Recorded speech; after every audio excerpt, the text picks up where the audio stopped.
नमस्कार साथियों, मैं अरविंद कुमार वैष्णव। आज हम बात करेंगे संज्ञा। संज्ञा किसे कहते हैं? आपने पढ़ी होगी प्रिय बच्चा छोटी कक्षा में किसी वस्तु, व्यक्ति, स्थान आदि के नाम को संज्ञा कहते हैं। बिल्कुल सही है। संज्ञा का शाब्दिक अर्थ होता है नाम। क्या होता है? नाम। यानी इस संसार के अंदर हम चारों तरफ जो भी वस्तु देखते हैं उस वस्तु का कुछ ना कुछ नाम होता है। जैसे इसका नाम क्या है? मार्कर है, तो कुछ ना कुछ नाम होता है। उस नाम को हम क्या बोलते हैं? संज्ञा। यानी किसी भी पदार्थ के नाम को क्या कहते हैं? हम संज्ञा कहते हैं। हिंदी भाषा में संज्ञा 3 प्रकार की होती है: व्यक्तिवाचक, जातिवाचक और भाववाचक।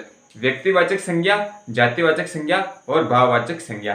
तो पहले हम बात करते हैं जातिवाचक संज्ञा और व्यक्तिवाचक संज्ञा की। इनके इंग्लिश नाम पढ़ लो। जातिवाचक संज्ञा कॉमन नाउन, क्या बोलते हैं? Common noun. व्यक्तिवाचक संज्ञा प्रॉपर नाउन और भाववाचक संज्ञा एब्स्ट्रैक्ट नाउन, क्या बोलते हैं? Abstract noun. जातिवाचक संज्ञा यानी जाति का मतलब क्या होता है? समूह। जाति यानी क्या होता है? समूह, संगठन। यानी किसी के चीज के में समूह का बोध होता है। समूह का, जैसे हम बोलते हैं सेना जा रही, सेना में एक आदमी थोड़ी जाता है, पूरी सेना जा रही है। पुलिस आ रही है तो पुलिस समूह हो गया।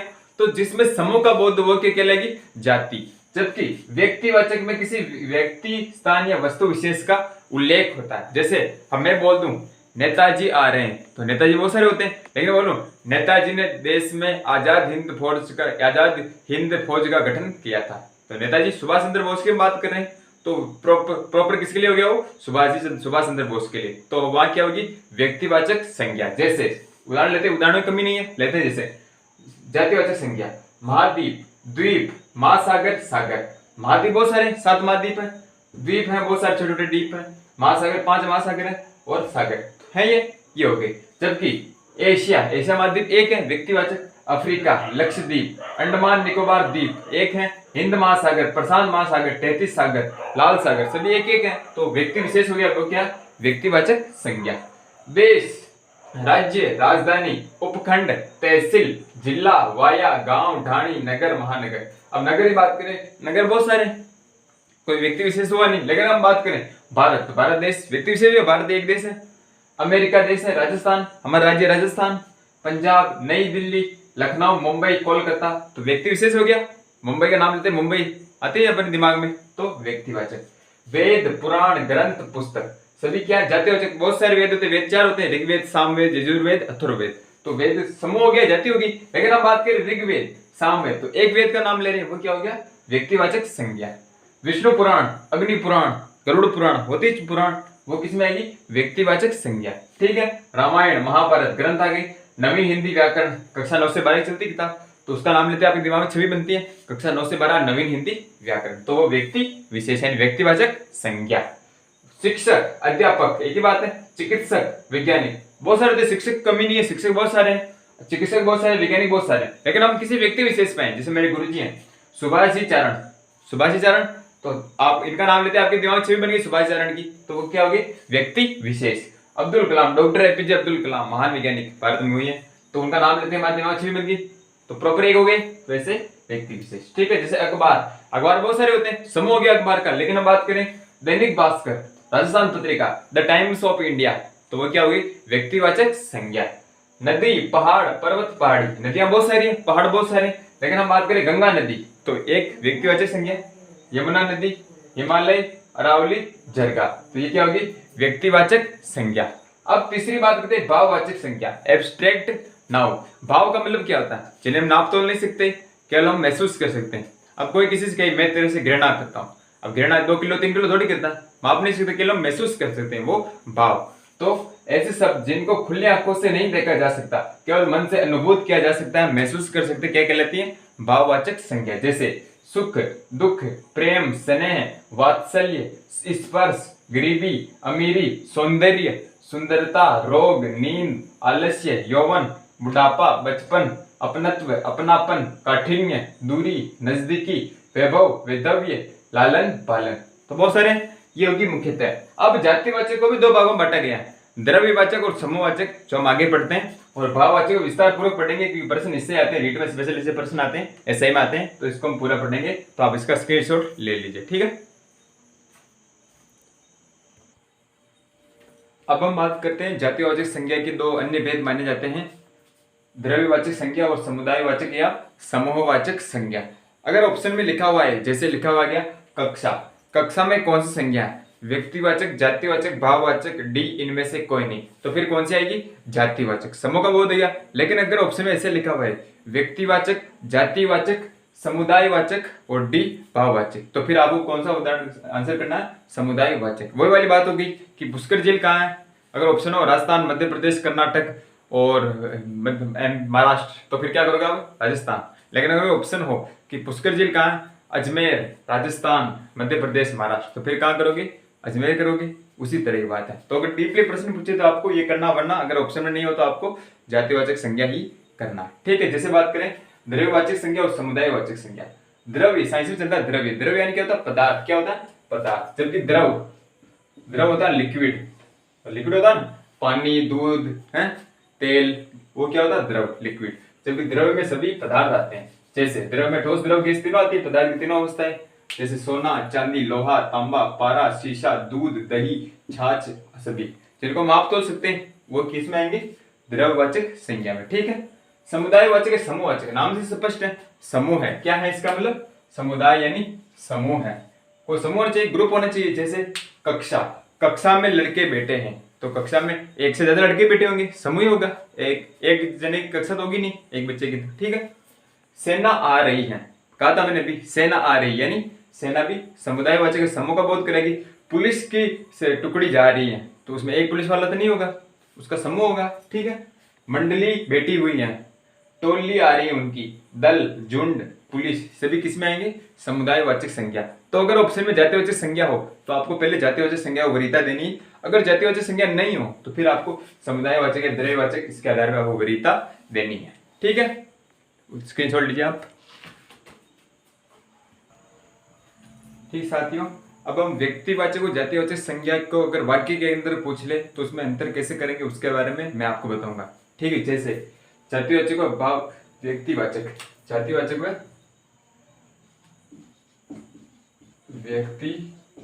व्यक्तिवाचक संज्ञा की पहचान करना। कैसे? पंडित जी, अगर शब्द है पंडित जी, देश में पंडित जी बहुत सारे हैं, तो पंडित जी जातिवाचक हो गया, समूह का बोध करा रहा। लेकिन पंडित जी हमारे देश के प्रथम प्रधानमंत्री थे। अब यह बात हो रही पंडित जवाहरलाल नेहरू जी की, नेहरू जी की बात हो रही, तो यहाँ पंडित जी स्पेशल आ गया नेहरू जी के लिए, तो व्यक्तिवाचक संज्ञा होगी। ठीक है। कश्मीर, कश्मीर व्यक्तिवाचक संज्ञा, भारत में एक ही कश्मीर है।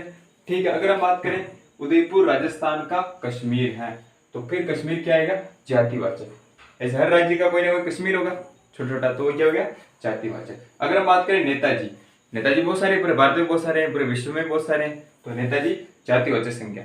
लेकिन अगर मैं बात करूं नेताजी ने जय हिंद का नारा दिया, अंडरलाइन करते हैं, नेताजी में कौन सी संज्ञा होगी? तो व्यक्तिवाचक। अब यहाँ नेताजी सुभाष चंद्र बोस की बात हो रही है, तो नेताजी ने जय हिंद का नारा दिया, तो व्यक्तिवाचक। अगर मैं बोलूं जयचंद, जयचंद व्यक्तिवाचक, किसी स्पेशल का नाम होगा जयचंद। ठीक है। लेकिन अगर मैं बोलूं भारत में जयचंदों की कमी नहीं है, तो जयचंद यहाँ जातिवाचक संज्ञा हो रही है। यहाँ जयचंद किससे बता रहे? जयचंद गढ़वाल का उदाहरण ले रहे हैं हम, कन्नौज के शासक पृथ्वीराज चौहान वाला, तो जातिवाचक यानी समूह का बोध करेगा। बहुत सारे जयचंद हो गए, जयचंदों बहुवचन आ रहा है इसलिए जातिवाचक। ठीक है। अगर हम बात करें विभीषण, तो व्यक्तिवाचक संज्ञा, रामायण का विभीषण, रावण का भाई विभीषण। अगर हम बात करें मोहन, तो विभीषण निकला, अगर विभीषण तो यहाँ जातिवाचक, बहुत सारे विभीषण है, मोहन तो विभीषण निकला, यानी उसके गुण कैसे हैं? विभीषण की तरह। ठीक है। गांधी, जातिवाचक संज्ञा, गांधी जाति है, जैसे राजपूत, जाट, वैष्णव, चारण सभी जातियां होती हैं, वैसे भी गांधी भी क्या? जाति यानी समूह का बोध करा रहे। लेकिन अगर बात करें गांधी जी ने करो या मरो का नारा दिया और गांधी जी के बारे में पूछे, तो फिर व्यक्तिवाचक। यहाँ बात हुई मोहनदास करमचंद गांधी, महात्मा गांधी जी की, तो ऐसे वाक्य में आते ही स्पेशल हो जाएगा। ठीक है। अगर किसी स्पेशल व्यक्ति के लिए आ रहा तो व्यक्तिवाचक संज्ञा, और यदि समूह का बोध करा रहा है बहुत सारे आदमियों का, व्यक्तियों का, तो फिर वहां कौन सी संज्ञा आएगी? जातिवाचक संज्ञा। ठीक है। अब हम बात करें भाववाचक संज्ञा कैसे बनाते हैं, इंपॉर्टेंट है रीड के लिए, स्क्रीनशॉट लीजिए आप इसका। अब हम बात करते हैं भाववाचक संज्ञा का निर्माण। यहाँ से आजकल प्रश्न पूछने लग गए हैं। अगर सरल प्रश्न आएगा तो निम्न शब्द में कौन सी संज्ञा है? व्यक्तिवाचक, जातिवाचक, भाववाचक, समुदायवाचक, द्रव्यवाचक, ऑप्शन से आएगा, या फिर वाक्य देके दे देगा कि गांधी जी ने सत्याग्रह आंदोलन किया था, गांधी जी रेखांकित, इसमें कौन सी संज्ञा आएगी? तो फिर आप कौन सी करोगे? गांधी जी, महात्मा गांधी जी, तो व्यक्तिवाचक। वो प्रश्न का दो तरीका होगा। तीसरा तरीका नया पूछने लग गया, जो रीड में स्पेशल पूछते हैं कि निम्न भाववाचक संज्ञा शब्द किससे मिलकर बना है? जातिवाचक संज्ञा से मिलकर बना हुआ, व्यक्तिवाचक से मिलकर बना हुआ, संज्ञा सर्वनाम से मिलकर बना हुआ, विशेषण से बना हुआ, अवयव से बना हुआ, अव्यय से, तो आपको ये बताना है। तो हम बात करते हैं भाववाचक संज्ञा की रचनाएं, भाववाचक संज्ञा का निर्माण। पहले बात करेंगे जातिवाचक संज्ञा से, यानी जातिवाचक संज्ञा शब्दों से भाववाचक संज्ञा का निर्माण कैसे होता है। जातिवाचक भाववाचक, शिशु, शिशु जातिवाचक, बहुत सारे शिशु होते हैं, तो शिशु से क्या बनेगा, शैशव या शिशुता, शैशव या शिशुता, जो 8/8/2011 के अंदर आया था, आप देख लेना पेपर 8/8/2011 के अंदर। शिशु से शैशव या शिशुता, विद्वान से विद्वता, मित्र से मित्रता, पशु से पशुता, पशु जातिवाचक हो गई, पशु बहुत सारे, पशु में बात करें गाय, तो गाय व्यक्तिवाचक। अब गाय के भी अगर हम भेद बात करें, राठी थार पारकर, तो फिर गाय क्या हो जाएगी, समूहवाचक। जहां तक टुकड़े होते हैं वहां तक वो समूहवाचक होगी, टुकड़े, लास्ट टुकड़ा क्या होगा, व्यक्तिवाचक, और जो टुकड़ा नहीं हो रहा वो जातिवाचक या फिर समूहवाचक, द्रव्यवाचक, जो भेद हो रहा हो, ठीक है। तो पशु से पशुता, पुरुष से पुरुषत्व, पुरुषत्व, पुरुषत्व, पुरुषत्व है ना, सती से सतीत्व, सतीत्व, लड़का से लड़कपन, गुरु से गौरव, इंपोर्टेंट है ना, गुरु से गौरव, बच्चा से बचपन, सेवक से सेवा, सज्जन से सज्जनता, आदमी से आदमियत, इंसान से इंसानियत, दानव से दानवता, बुढ़ा से बुढ़ापा, देखना मात्रा बड़ी थी यहाँ छोटी होगी, बुढ़ापा आपा प्रत्यय, बंधु से बंधुत्व, व्यक्ति से व्यक्तित्व, ईश्वर से ऐश्वर्य, यह प्रत्यय जुड़ गया, इसमें प्रत्यय पढ़ूंगा मैं आपको, ईश्वर से ऐश्वर्य, चोर से चोरी, ठग से ठगी, ठीक है। तो जातिवाचक से भाववाचक बन गए। दूसरा बात करेंगे सर्वनाम, इससे आगे वाले वीडियो में बताएंगे सर्वनाम क्या होते हैं। सर्वनाम से भाववाचक संज्ञा निर्माण, मम से ममता या ममत्व, मम से ममता या ममत्व, स्व से स्वत्व, आप से आपा, सर्व से सर्वस्व, निज से निजत्व, अपना से अपनापन या अपनत्व, ठीक है। स्क्रीन छोड़ लीजिए। अगला हम बात करते हैं विशेषण से भाववाचक संज्ञा का निर्माण, है विशेषण शब्दों से कैसे भाववाचक संज्ञा बनती है।